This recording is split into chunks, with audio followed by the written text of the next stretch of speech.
Welcome to real estate channel. Present మనం ఉన్న place వచ్చేసి ముంబై హైవేలో గణేష్ గడ్డ గణేష్ టెంపుల్ తెలియని వాళ్ళు ఉండరు.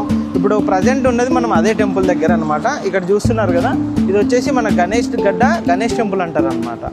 ఈ గణేష్ గడ్డ గణేష్ టెంపుల్కు అతి చేరువలో ఉండే విధంగా ఈ పక్కనే కనుక చూసుకున్నట్టయితే మనకు ఆల్రెడీ ఫ్లైఓవర్ అయితే కన్స్ట్రక్షన్ జరుగుతుందండి. ఇది Mumbai highway Rudraram flyover construction అయితే జరుగుతుందన్నమాట.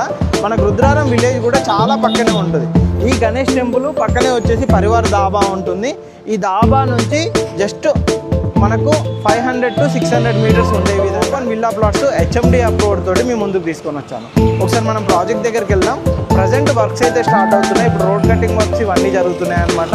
మీకు ఇక్కడ ముంబై హైవే నుంచి కనుక చూసుకున్నట్టయితే జస్ట్ 2 minutes డ్రైవ్లోనే మనకి ప్రాజెక్ట్ ఉంటుంది. ఒకసారి వెళ్దాం కదండి ఏ విధంగా ఉంటుందో. ప్రజెంట్ అయితే మీకు ఇంతకుముందుకు ఏదైతే హెచ్ఎండి ఓపెన్ ప్లాట్ ప్రాజెక్ట్ అని చెప్పానో ఇప్పుడు అదే సైట్లో అయితే ఉన్నామండి.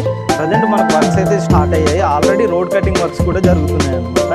మనకి ఇంటర్నల్ వచ్చేసి 40 feet 30 feet మనకి ఇంటర్నల్ రోడ్స్ అయితే వీళ్ళు ప్రొవైడ్ చేస్తున్నారు. యాజ్ పర్ హెచ్ఎండిఏ నామ్స్ ప్రకారం ఒక మినీ పార్క్ ఇవన్నీ వచ్చే విధంగా చాలా నీట్గా ఉండే విధంగా హెచ్ఎండి ప్రాజెక్ట్ అయితే ప్లాన్ చేస్తున్నారు. అంతేకాదండి, ఈ ప్రాజెక్ట్లో మనకు వీళ్ళు ఇండిపెండెంట్ హౌసెస్ విల్లాస్ కూడా ప్లాన్ చేస్తున్నారు. ఎవరైనా సింప్లెక్స్లో ఇండిపెండెంట్ హౌస్ కావాలనుకున్నా కానీ వీళ్ళు ఫర్దర్ ఫ్యూచర్లో కన్స్ట్రక్షన్ చేసే ప్లాన్ అయితే చేస్తున్నారు. మీరు ఇక్కడ వైపు చూడొచ్చండి.